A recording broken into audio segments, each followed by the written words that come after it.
नमस्कार दोस्तों, very very good morning to all of you my dear students. चलिए दोस्तों, आज हम शुरू करते हैं एक हिंदी का एक नया सेट पेपर। पहले तो हम आपसे कहेंगे कि जितने लोग भी लाइव आ चुके हैं जल्दी से सारे लोग दोस्तों सेशन को शेयर कर दीजिए। दोस्तों जितने लोग भी अभी तक लाइव आ चुके हैं जल्दी से सेशन को शेयर कर दीजिए, क्लास स्टार्ट हो सके। ठीक है, तो चलिए दोस्तों हम सेशन को शुरू करते हैं, ठीक है, बिना किसी देरी के। और आज का अगर मैं बताऊं तो आज ये जो प्रैक्टिस सेट पेपर है ये स्पेशल प्रैक्टिस सेट पेपर हमने तैयार किया है पेट को ध्यान में रखते हुए, और साथ ही साथ बात करते हैं यूपी टेट का एग्जाम होना उसको ध्यान में रखते हुए, और यस टेट। और इन सब के साथ साथ अगर हम बात करें तो हम बात करेंगे इसमें जो सबसे महत्वपूर्ण है वो है यूपीएसआई।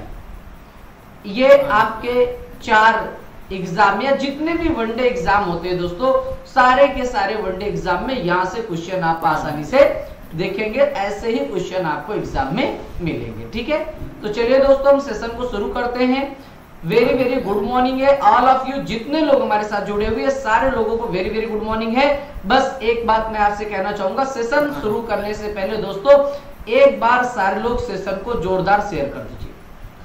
एक बार सारे लोग सेशन को जोरदार रूप से शेयर कर दीजिए, और सारे लोग हमारे साथ जुड़े और जुड़ जावे तो हम क्लास को स्टार्ट करें। ठीक है, और सारे लोग हमारे साथ जुड़ेंगे तो हम क्लास को स्टार्ट करें। ओके, तो चलिए हम सेशन को स्टार्ट करते हैं। कल का नियम आज भी लागू होगा।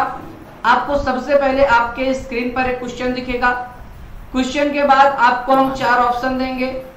4 ऑप्शन को पढ़ने के बाद आपको हम 10 सेकंड का समय देंगे, और इस 10 सेकंड में के बाद आप सारे लोगों को अपने आंसर्स करने हैं। ओके, तो रूल सबको पता हो गया है। चलिए जल्दी से सेशन को शुरू करते हैं और जोरदार सेशन शुरू करते हैं। ओके, तो चलिए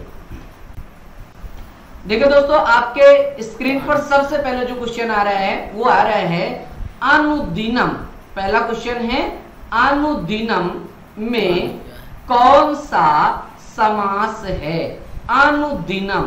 ठीक है, ऑप्शन आपकी स्क्रीन पर है।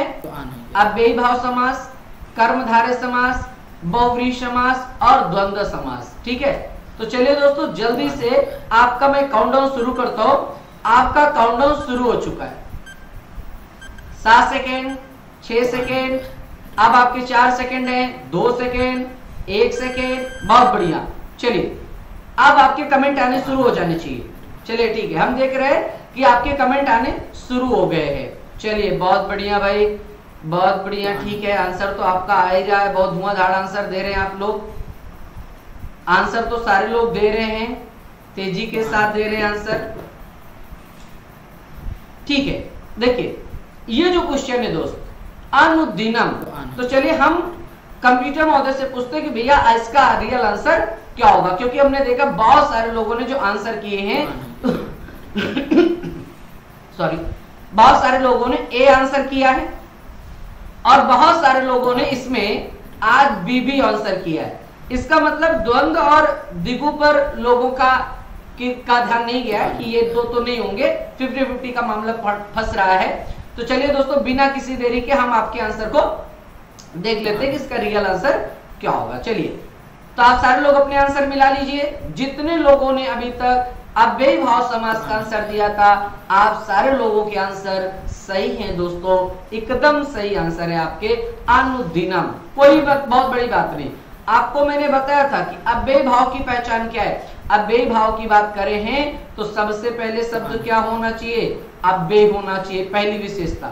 दूसरी विशेषता क्या है? उपसर्ग होना चाहिए। अगर किसी भी शब्द में उपसर्ग है।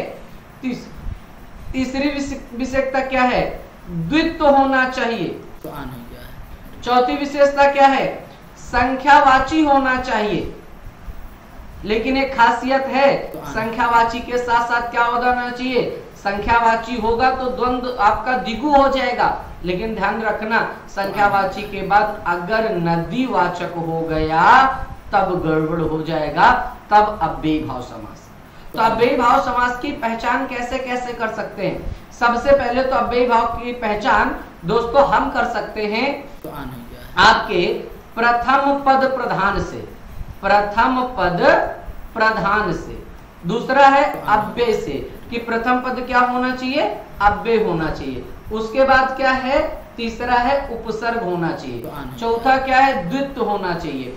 पांचवा क्या है, संख्यावाची के साथ नदीवाचक होना चाहिए। अगर इतने कॉन्सेप्ट दोस्तों आपको दिख रहे हैं तो समझ लीजिएगा वो कौन सा होगा, वो आपका अव्ययी भाव समास ही होगा। और यहाँ पर आप कह पा रहे होंगे सर अन उपसर्ग लगा हुआ है, और जब मित्रों अन उपसर्ग लगा हुआ है तो यहाँ पर कौन सा समास हो जाएगा, अव्ययी भाव समास हो जाएगा। ओके, तो चलिए बहुत बढ़िया अखिल जी, बहुत बढ़िया अखिल जी, आप भी आ चुके हैं इस समय। जल्दी से अखिल जी आप भी जल्दी से आइए, तो सारे लोग जल्दी से लाइव आ जाइए। चलिए, तो दोस्तों हम एक बात और आपको बताएं, अगला क्वेश्चन आपकी स्क्रीन पर आपको दे रहे हैं बिना किसी देरी के। क्वेश्चन है आप कौन हैं, आप कौन हैं। इस वाक्य में उचित विराम चिन्ह का प्रयोग करें। कुल मिलाकर के ये प्रश्न जो आपका है वो विराम चिन्ह से संबंधित है। तो आपको बताना, स्क्रीन पर आपके ऑप्शंस हैं। पहला ऑप्शन है पूर्ण विराम, दूसरा है प्रश्नवाचक, तीसरा है विस्मयादिबोधक, और चौथा आपकी स्क्रीन पर है अल्प विराम। जल्दी से सोच के बताइए, बहुत छोटा सा प्रश्न है ये, 10 सेकंड के पहले आंसर आ जाना चाहिए। चलिए, आपको 10 सेकंड का समय मैंने दिया, लेकिन आंसर इससे पहले आना चाहिए था सबका। तो आना ये देखिए आप कौन हैं। देखिए सारे लोगों के आंसर लगभग मैं देख रहा हूं कि इसके कोई भी आंसर तो आपके गलत ही नहीं है यार। कैसे, देखिए अगर मैं बात कर लूं यहां पर, तो एक है आपका आप कौन हैं, तो आप कौन है तो क्या है, ये प्रश्नवाचक है। तो क्या है, ये प्रश्नवाचक है।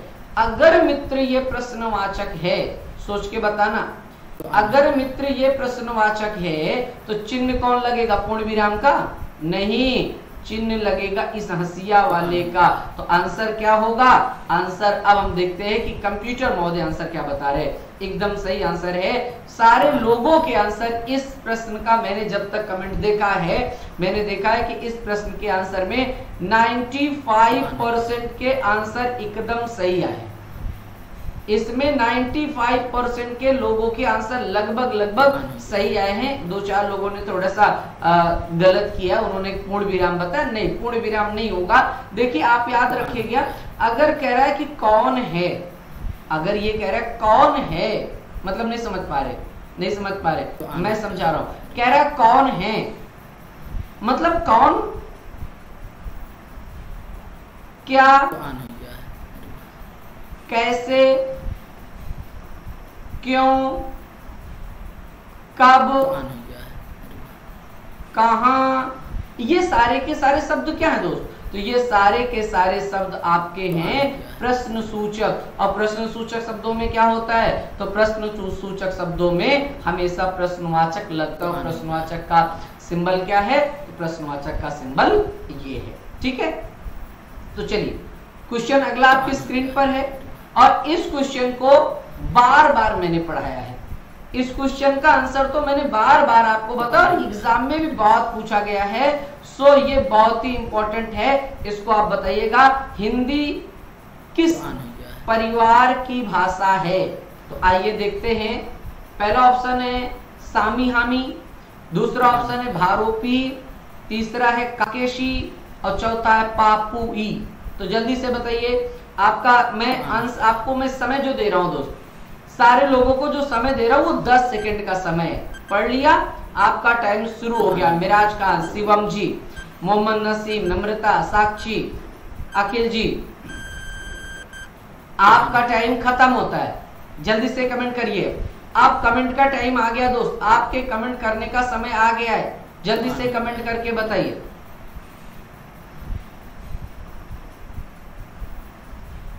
अखिल जल्दी से कमेंट करके बताइए। शिवम जी, मोहम्मद नसीम, मिराज खान, सुरेन जी, आशीष, राहुल जी, एकदम सही आंसर है दोस्तों। मैं भी देख लेता हूं इसका सही आंसर क्या है, आप लोग मिला लीजिए। आपका ये आंसर भारोपी परिवार, इसका सही आंसर क्या है, भारोपी परिवार। एक बात ध्यान रखिएगा, आपको जितने प्रश्न यहाँ पर कराए जाएं उन सारे के सारे प्रश्नों का ध्यान रखने की जरूरत होगी आपको कि आपने जितने भी प्रश्न किए हैं, ध्यान रखना, अगर आपने 10 प्रश्न किए तो सही कितने हुए, आपने 20 किए तो कितने सही हुए। अपनी एक नोटबुक बनाओ और आज का सेशन, आज की डेट डालो और डेट डाल करके क्वेश्चन 1 2 3 4 लिखो और सही करो कौन सा क्वेश्चन तुम्हारा सही हुआ, कौन सा गलत हुआ। अब बाद में स्व मूल्यांकन करो कि आपने कितने क्वेश्चंस के आंसर सही दिए थे, कितने क्वेश्चन के आंसर आपने गलत दिए थे। ये आप वहां पर आज आकलन करो, ठीक है। तो चलिए दोस्तों, अगला क्वेश्चन आपकी स्क्रीन पर है। देखिए, अगर हम बात करें अगला क्वेश्चन है ठेठ हिंदी का ठाठ, क्या बात है, ठेठ हिंदी का ठाठ नामक पुस्तक के लेखक कौन है। ठेठ हिंदी का ठाठ पुस्तक के लेखक कौन है। स्क्रीन पर ऑप्शंस हैं आपके, बालकृष्ण भट्ट, प्रेमचंद, किशोरीलाल, अयोध्या सिंह। जल्दी से कमेंट करके बताइए। आपने क्वेश्चन पढ़ लिया होगा, आपने क्वेश्चन पढ़ लिया होगा। 10 सेकंड का समय हम आपको दे रहे हैं, जल्दी से कमेंट करने के लिए 10 सेकंड। आज कोई समय एक्स्ट्रा नहीं मिलेगा, ये आपके 10 सेकंड का समय खत्म होता है। आप कमेंट करिए, अगले 10 सेकंड में आपके कमेंट होने चाहिए, अगले 10 सेकंड में आपके कमेंट होने चाहिए जी। ठेठ हिंदी का ठाठ एकदम लगभग आंसर इस बार मैं देख रहा हूं गलत आ रहा है।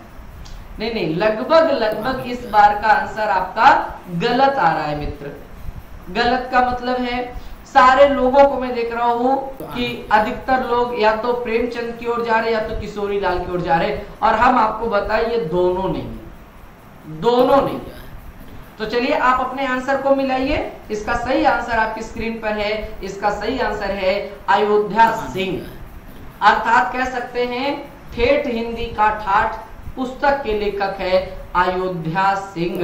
तो जितने लोगों ने आंसर दिया था सी, उन सारे लोगों का आंसर एकदम सही है। दोस्तों एक बार फिर से कह दूं, सारे लोग सेशन को शेयर कर दीजिए और अपने सारे मित्रों को बुला लीजिए। आज कोई भी मित्र आपका ना छूटने पावे, क्योंकि आप चाहे इस बार टेट का एग्जाम देने जा रहे हैं, चाहे आप यस टेट का एग्जाम देने जा रहे हैं, आप चाहे पेट का एग्जाम देने जा रहे हैं, और चाहे आप यूपीएसआई का एग्जाम देने जा रहे हो मित्र, सारे लोगों को परेशान होने की जरूरत नहीं है।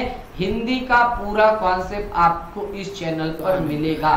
तो सारे लोग एक जोरदार सेशन, इस सेशन को और जोरदार बनाइए और मजबूत बनाइए। तो क्या कर दीजिए, सेशन को शेयर कर दीजिए और लोगों को जोड़ लीजिए। और हम देख रहे हैं बहुत सारे लोग जुड़े हुए हैं, लेकिन अभी लाइक यार आपने सेशन को नहीं किया। अगर आपको क्वेश्चंस अच्छे लग रहे हैं तो आप प्लीज सेशन को लाइक करिए।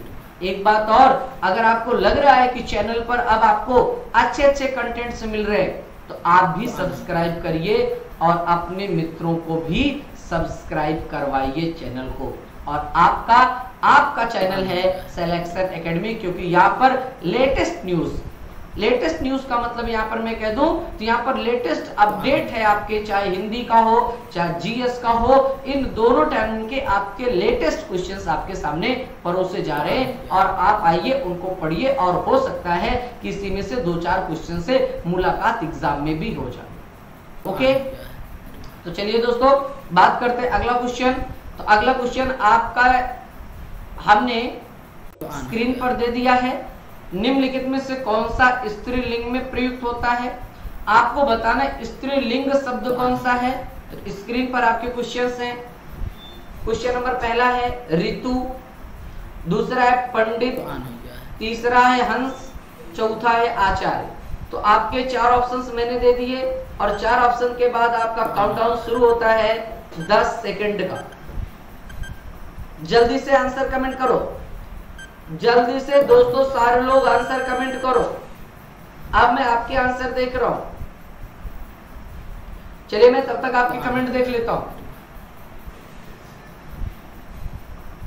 चलिए ठीक है, लगभग आंसर आपका सही आ रहे हैं। तो इसका आंसर हम देख लेते हैं, इसका सही आंसर क्या है। इसका सही आंसर है ऋतु। मैंने आपको बताया था दोस्तों कि कभी स्त्रीलिंग पुल्लिंग का प्रयोग हो तो अधिकतर केस में क्या करें, अधिकतर केस में वाक्य प्रयोग करें।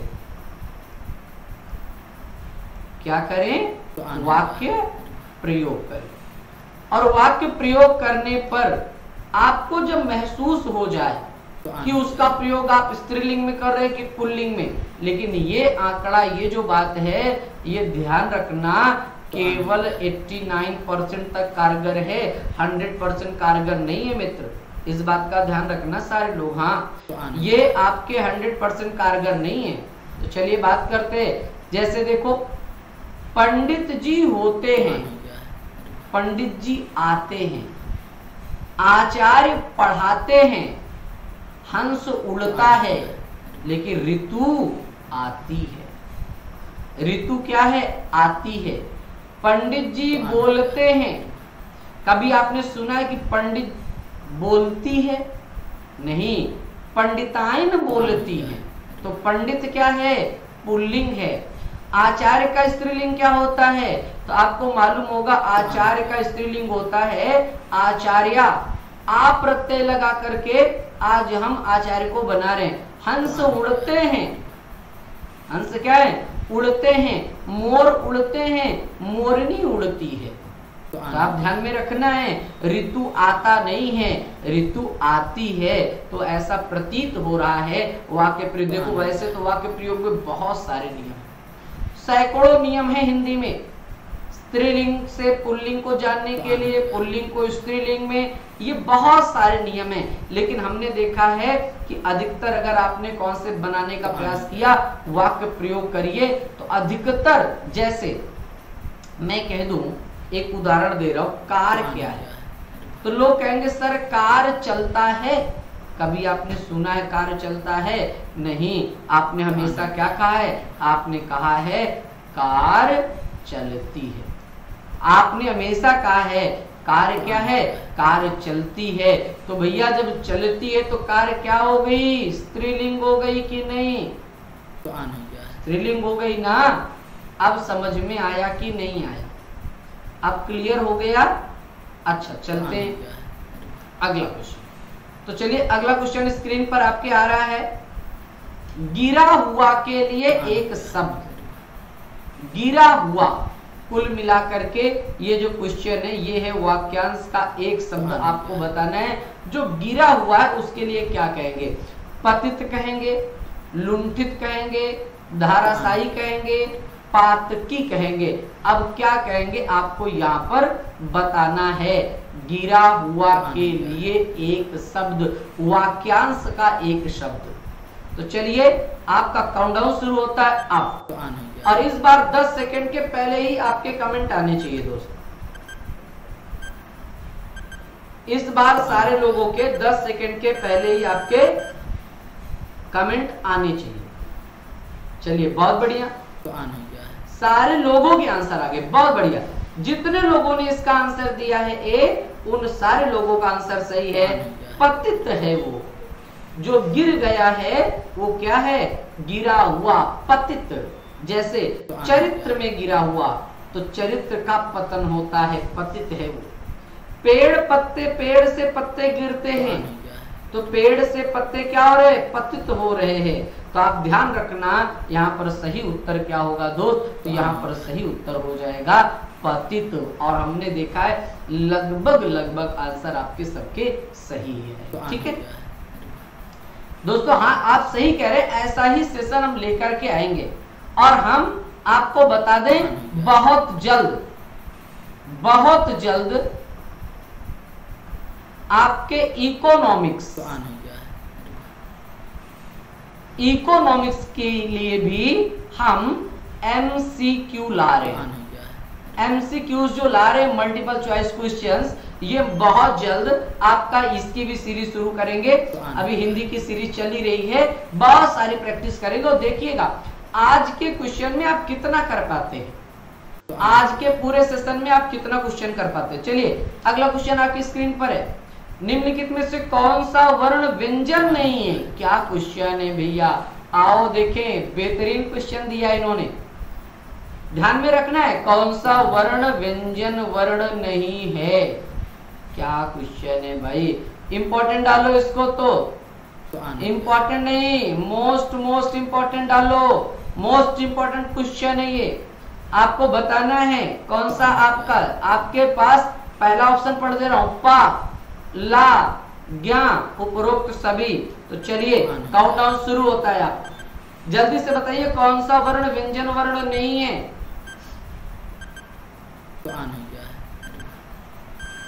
आपका समय खत्म हुआ, कमेंट करिए आप जल्दी से कमेंट कर दीजिए, सारे लोग जल्दी से कमेंट करो, टाइम आपका खत्म हो चुका है, कमेंट करो जी। ओहो क्या बात है, क्या बात है, फंस गए, घन चक्कर हो गए। मैं देख रहा हूं कि अधिकतर लोग यही आंसर कर रहे हैं, लेकिन मित्र ये आंसर सही नहीं है, ध्यान रखना। तब लोगों ने पकड़ लिया, हाँ सही कह रहे हो। मेरे हिसाब से आंसर क्या होगा, मेरे हिसाब से आंसर ये वाला होगा, ज्ञान नहीं है। चलो कंप्यूटर महोदय से पूछ लेते हैं, कंप्यूटर महोदय बताओ आंसर क्या होगा। ये देखो बता दिया इन्होंने ज्ञान। कुछ लोगों को बात पच नहीं रही है, कह रहे सर ये कैसे हो गया। अरे मित्र ये हुआ कैसे बता दूं आपको, आप ध्यान रखना। पहले बताओ व्यंजन कितने होते हैं, व्यंजन की संख्या कमेंट करके बताओ जल्दी से। आज आपको कमेंट धुआंधार करना है, व्यंजन की संख्या बताओ। तो व्यंजन की संख्या सही कह रहे हो 33 है।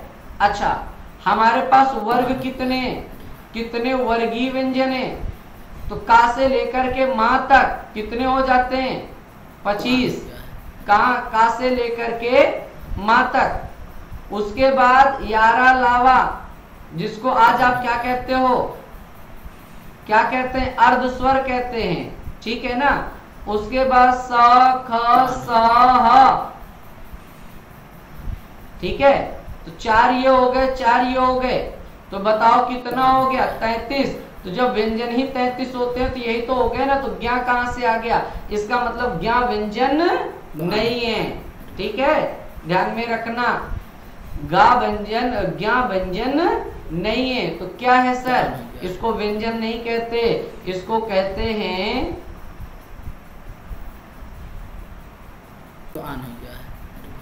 संयुक्ताक्षर। क्या कहते हैं दोस्त, इसे कहते हैं संयुक्ताक्षर कहते हैं। ओके समझ में आ गया। बहुत इंपॉर्टेंट सेशन है यार ये क्वेश्चन बहुत ही इंपॉर्टेंट है। आपको मैं बता दूं बहुत इंपॉर्टेंट क्वेश्चन है दोस्त। हाँ चलिए अगला क्वेश्चन स्क्रीन पर, इनमें से कौन देशज शब्द है। ऑप्शन नंबर 1, आपको मैं ऑप्शन दे रहा हूं, पढ़ लीजिए। कौन सा देशज, आपको ढूंढना क्या है, देशज। 10 सेकेंड दूंगा, तुरंत आंसर आ जाएगा। तरकारी, गोबर, घमंड, उपयुक्त सभी। कमेंट करिए, 10 सेकेंड का समय आपके पास, जल्दी से कमेंट करके बताइए।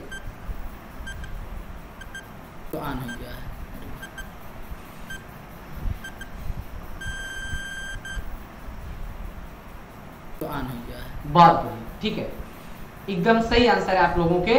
आपने लगभग सारे लोगों ने आंसर सही दिया है जी। उपरोक्त तो सभी एकदम सही कह रहे हैं। तरकारी, गोबर, घमंड, ये सारे के सारे कैसे शब्द हैं, ये सारे के सारे देशज शब्द हैं, कोई प्रॉब्लम नहीं, एकदम सही है, ठीक है। चलिए अगला क्वेश्चन स्क्रीन पर है आपके। क्वेश्चन है, मुझे बताओ कि तुम्हारा जन्म कब और कहां हुआ था। ये सब वाक्य है। मुझे बताओ कि तुम्हारा जन्म कब और कहां हुआ था, वाक्य का भेद बताइए। वाक्य भेद का मतलब क्या है, क्या ये सरल वाक्य है, क्या ये आश्रित वाक्य है, क्या ये मिश्र वाक्य है, क्या ये संयुक्त वाक्य है। जल्दी से कमेंट करिए, 10 सेकंड का समय मिलेगा।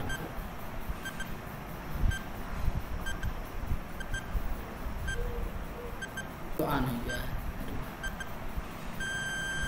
देखो हम देख रहे हैं आप लोगों ने जो आंसर दिए हैं दोस्तों ना, उसमें सबसे ज्यादा जो आंसर दिए हैं उन्होंने आपके, हम देख पा रहे अधिकतर लोगों ने जो आंसर दिया है, अधिकतर लोगों ने सी आंसर किया, अधिकतर लोगों ने डी किया। ए और बी तो किसी ने किया ही नहीं। तो यह मामला कुल मिलाकर के फंस गया आपके किसके, 50-50 का। तो चलिए मुझे बताओ कि तुम्हारा जन्म कब और कहां हुआ था। इसका मतलब मित्र क्या है, जहां पर एक वाक्य हो, एक कार्य हो रहा हो, तो उस कार्य को हम क्या कहते हैं, सरल वाक्य कहते हैं, जहां केवल कार्य एक हो रहा हो। और जहां पर कार्य एक से अधिक हो रहे हो तो उसे हम क्या कहते हैं, संयुक्त कहते हैं। और जब कोई कोटेशन आ जाता है, किसी का कथन आ जाता है, तो वहां पर क्या होता है, मिश्र वाक्य होता है। इसका मतलब ये कैसा वाक्य का श्रेणी है दोस्तों, तो ये है आपके मिश्र वाक्य की व्यवस्था। तो आप कह सकते हैं ये कैसा है, ये है आपका मिश्र वाक्य। ठीक है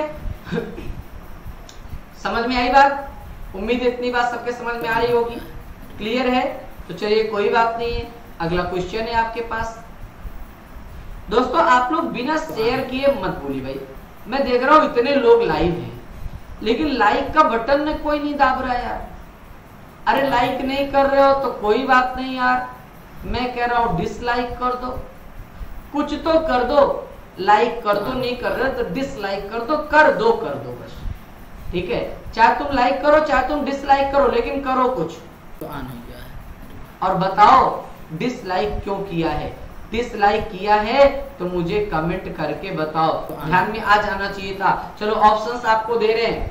भूगोल का विपरीतार्थक शब्द है, विपरीत शब्द है, इतिहास, अंतरिक्ष, ध्रुवगोल, खगोल। भूगोल का सही विलोम क्या है। आपके काउंटडाउन में शुरू करने चल रहा हूं, काउंटडाउन शुरू हो गया है, जल्दी से कमेंट करके बताते रहिए। अब आप लोगों का समय खत्म हुआ, कमेंट करके मुझे बताइए क्या होगा। एकदम सही आंसर है, क्या बात है भैया, बहुत बेहतरीन। आपके आंसर लाजवाब है। आपने ही, मैं देख रहा हूं कि 2-4 लोग हैं जिनके आंसर सही हैं। अधिकतर लोगों के जो आंसर है ना वो सब इतिहास दे रहे। मित्र इतिहास नहीं होगा, भू माने पृथ्वी, पृथ्वी, तो पृथ्वी का क्या होगा, ऊपर अंतरिक्ष वाला, मतलब खगोल, मतलब क्या होगा, खगोल होगा। तो भूगोल का विलोम इतिहास नहीं होता मित्र, भूगोल का विलोम क्या होता है, खगोल होता है। जितने लोगों ने खगोल आंसर किया था उनके आंसर सही है, जिन्होंने नहीं किया था उनके आंसर गलत है। तो चलो मित्र समझ में बात आई। एक बार इसी क्वेश्चन के लिए सारे लोग सेशन को शेयर तो कर दो। और जो लोग अभी पहली बार दोस्तों सेशन को देख रहे हैं, यहाँ जो लोग पहली बार आए हैं और सेशन को देख रहे हैं, हम ये कहेंगे कि भैया आप सारे लोग कुछ करिए चाहे ना करिए, सेशन को शेयर जरूर कर दीजिए। और अगर आपको लग रहा है कि अच्छा पढ़ाया जाता है, प्लेटफॉर्म पर अच्छा कॉन्सेप्ट है, तो चैनल को क्या कर लेंगे, सब्सक्राइब कर भी लेंगे और अपने मित्रों को भी चैनल सब्सक्राइब करवा देंगे। ओके, तो चलिए आगे चलते। तो आन हो गया है। अगला क्वेश्चन है, बहुत ही महत्वपूर्ण क्वेश्चन है दोस्त। पश्चिम तो आन और उत्तर की दिशाओं के मध्य के कोण को क्या कहते हैं। ये भी वाक्यांश का एक शब्द रखा है। तो आन हो गया है। 4 दिशाएं, चारों दिशाओं के कोण को क्या कहते हैं। तो चलिए ऑप्शन नंबर आपकी स्क्रीन पर है। और इस क्वेश्चन को बहुत कॉमन क्वेश्चन है, बहुत कॉमन क्वेश्चन है, ध्यान में रखना है। इसलिए अगर मैं कहूं तो इस क्वेश्चन का आंसर आप सारे लोगों का लगभग आना चाहिए है, किसी का फंसना नहीं चाहिए। तो कमेंट में कमेंट करना शुरू करिए। ईशान, नैऋत्य, वायव्य, आग्नेय।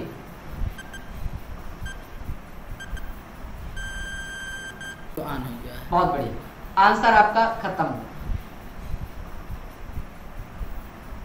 ठीक है, तो चलिए मैं बात करता हूं, तो इसका सही आंसर होगा वाव्य। इसका सही आंसर क्या है? Option number C. ठीक है, देखो अगर मैं ईशान की बात कर लूं तो ईशान कोण क्या होता है? पूरब और उत्तर। जो पूरब और उत्तर होता है, इसका जो कोण होता है बीच का, उसे कहते हैं ईशान, मतलब जहां पर सूर्योदय होता है। ठीक है, पूरब और दक्षिण का जो कोना होता है, पूरब और दक्षिण का कोना होता है, उसको हम क्या कहते हैं? आग्नेय कहते हैं। तो ये क्या हो जाता है? पूरब और दक्षिण का कोना। ये क्या हो जाता है? ये उत्तर और पूरब का कोना। और ये अभी आपने क्या बताया? ये होता है पश्चिम और उत्तर का कोना। तो सीधी सी बात है, अब आपको बताना होगा कि दक्षिण और पश्चिम का कोना क्या होगा। तो ये होगा दक्षिण और पश्चिम का कोना। ठीक है, क्लियर हुआ? क्लियर हुआ? उम्मीद है सबके समझ में आए होंगे आंसर। चलिए ठीक है, अगला क्वेश्चन आपकी स्क्रीन पर। तो आन हो गया है। बांझ क्या जाने प्रसव की पीड़ा। बांझ क्या जाने प्रसव की पीड़ा का सही आंसर होगा। दूसरों का दर्द नहीं समझना, सहानुभूति नहीं दिखाना, संतानहीन होना, जिस पर बीतती है वही जानता है। तो चलिए, दूसरों का दुख दर्द नहीं समझना, सहानुभूति नहीं दिखाना, संतानहीन होना, जिस पर बीतती वही जानता है। मित्र जल्दी से सारे लोग कमेंट करिए और इसका मैं आपको काउंटडाउन दे रहा हूं। आपका काउंटडाउन शुरू हो चुका है।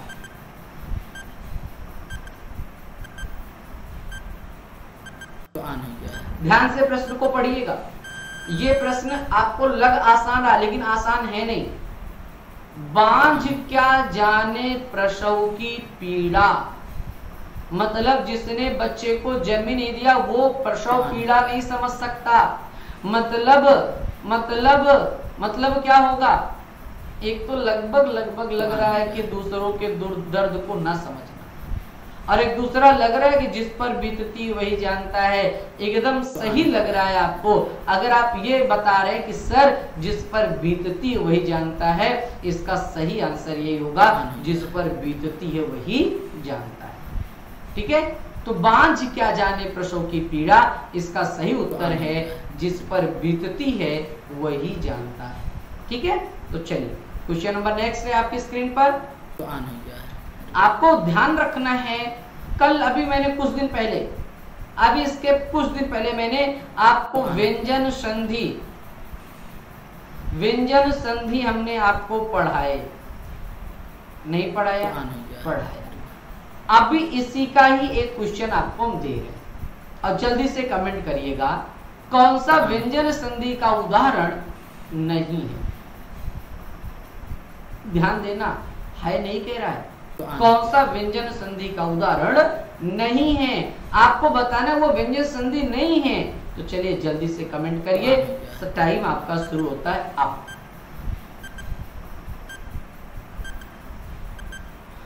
तो आन हो गया है। टाइम खत्म। टाइम खत्म बेहतरीन ढंग है। अगर आपको याद हो कुछ शुद्ध व्यंजन किसे कहते हैं? तो आन हो गया है। किसे कहते हैं? हल वर्ण। किसे कहते हैं? हल वर्ण। और हल वर्ण जिस पर है वो सब व्यंजन है। और ये गंगा धन उदक क्या है? गंगोदक। ये व्यंजन संधि नहीं है। बात समझ में आई? तो चलिए इसको हम थोड़ा सा क्लियरेंस ले लेते हैं कि भैया चलो अब इसका सही से आंसर बताओ कंप्यूटर महोदय। तो कंप्यूटर महोदय से आंसर ले लेते हैं। इसका सही आंसर है गंगाधर उदक। और आपको याद होना चाहिए इसमें गुण संधि।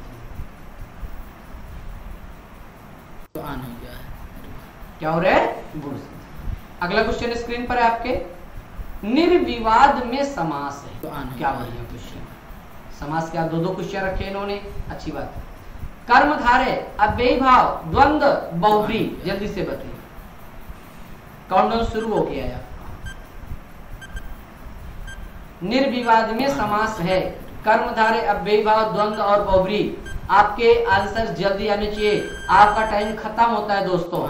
जल्दी से चलिए आंसर दीजिए, आंसर दीजिए।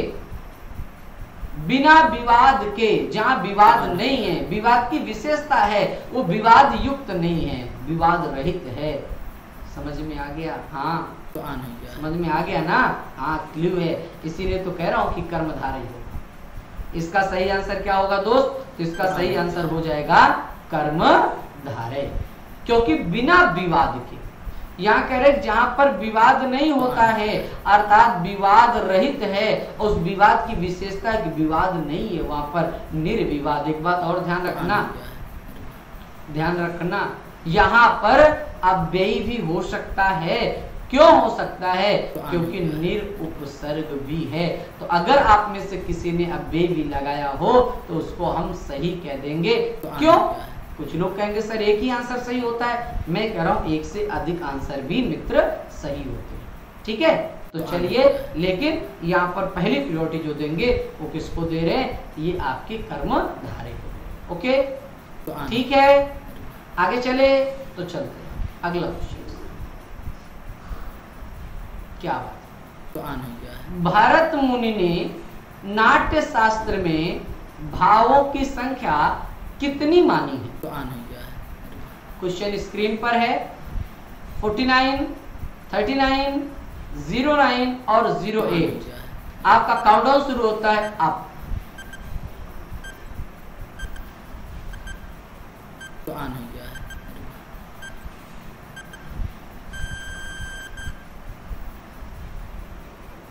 चलिए जल्दी से आंसर करिए। सही आंसर, एकदम सही बता रहे हैं। तो आन हो गया जी। साक्षी जी, नम्रता जी, अभय पांडे, शिवम, राहुल, तो आन हो गया है। अखिल जी, अर्पित जी, ठीक है, लगभग आपके आंसर से, इसमें मुझे कोई एक्सप्लेनेशन देने की जरूरत नहीं है। सही है। भावों की जो कुल संख्या मानी गई है वो कितनी मानी गई? 49 मानी गई। इसमें कोई कंफ्यूजन नहीं है, ये आपने तुरंत आंसर दिया, इसलिए इसमें मैं कुछ भी कहने वाला नहीं हूँ कि आपके क्या है। वैसे तो आप जानते हैं कि भावों की कुल संख्या जो बताई गई है, यहाँ देखिए भावों की संख्या कितनी मानी गई है। तो नाट्य शास्त्र में भावों की संख्या 49 मानी गई है। और कुछ लोग 9 कह रहे हैं, तो जो लोग 9 कह रहे हैं वो ध्यान दें, वो अस्थायी भाव की बात कर रहे हैं। तो आन हो गया है। और हम बात किसकी कर रहे हैं? अस्थायी भाव, संचारी भाव, जितने भी भाव हैं, अनुभाव, इन सारे भावों की बात करें तो इनकी कुल संख्या कितनी मानी गई है? 49 मानी गई है। ध्यान रखिए, ठीक है। आगे क्वेश्चन नंबर नेक्स्ट है आपकी स्क्रीन पे। जहां उपमेय में अनेक उपमानों की आशंका होती है वहां पर कौन सा अलंकार होता है? तो चलिए बात करते हैं। स्क्रीन पर कोई ऑप्शन है आपके? यमक अलंकार, श्लेष अलंकार, भ्रांतिमान अलंकार और संदेह अलंकार। जल्दी से कमेंट करके बताइए। तो आन हो गया है। जल्दी से कमेंट करके बताइए। तो आन हो गया है।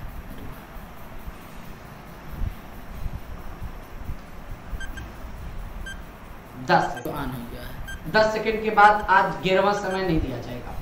अब आपको एक टाइम बांधने का, हमने पढ़ दिया, इतने आपने सुन लिया, आपने भी पढ़ लिया, टाइम खत्म, और सीधा सीधा इसका आंसर आपकी स्क्रीन पर आ जाएगा। तो इसका आंसर होगा संदेह अलंकार, जहां पर संख्या की जा रही है। और ये भ्रम अभी कभी भी समाप्त नहीं होगा। सारी बीच नारी है कि नारी बीच सारी है, सारी ही ये नारी है, नारी ही ये सारी है। अब तक क्लियर नहीं हुआ है तो चलिए कोई बात नहीं, आगे की क्वेश्चन आन हो गया है। ठीक है। जयपुर को गुलाबी शहर कहा जाता है। रेखांकित शब्द में ये जो जयपुर है रेखांकित है, आपको संज्ञा पहचानना है। तो आइए क्वेश्चन आपकी स्क्रीन पर है। जातिवाचक संज्ञा, भाववाचक संज्ञा, व्यक्तिवाचक संज्ञा और समूहवाचक संज्ञा। जल्दी से कमेंट करिए और बताइए। तो आन हो गया है। जल्दी से कमेंट करिए और मुझे खट से बताइए कौन सा होगा? जातिवाचक संज्ञा, भाववाचक संज्ञा, व्यक्तिवाचक संज्ञा, समूहवाचक संज्ञा। जल्दी से बताइए। आपकी स्क्रीन पर टाइम शुरू हो चुका है। 10 सेकंड का आपके पास समय होता है। मैं पढ़ के इसीलिए बता देता हूं, टाइम आपका खत्म हुआ। आइए देख लेते हैं क्या है। तो इसका सही आंसर होने वाला है जयपुर को गुलाबी शहर। तो आन हो गया। अरे यार, जयपुर को कहा जाता है गुलाबी शहर, कौन सी बड़ी बात है, एक ही जयपुर है। एक ही है, पूरे विशेष है, व्यक्तिगत है, तो व्यक्तिवाचक संज्ञा होनी चाहिए।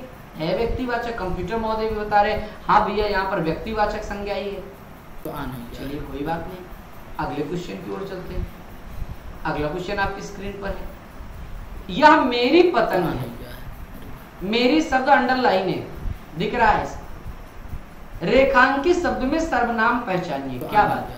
स्क्रीन पर ऑप्शन है निश्चयवाचक, अनिश्चयवाचक, निजवाचक, प्रश्नवाचक। आपकी स्क्रीन पर टाइम शुरू हो चुका है 10 सेकंड का, जल्दी से सोच करके कमेंट कीजिए। तो आ नहीं गया। जल्दी से मित्रों कमेंट दीजिए, आज टाइम फिनिश, टाइम हो गया आपका फिनिश।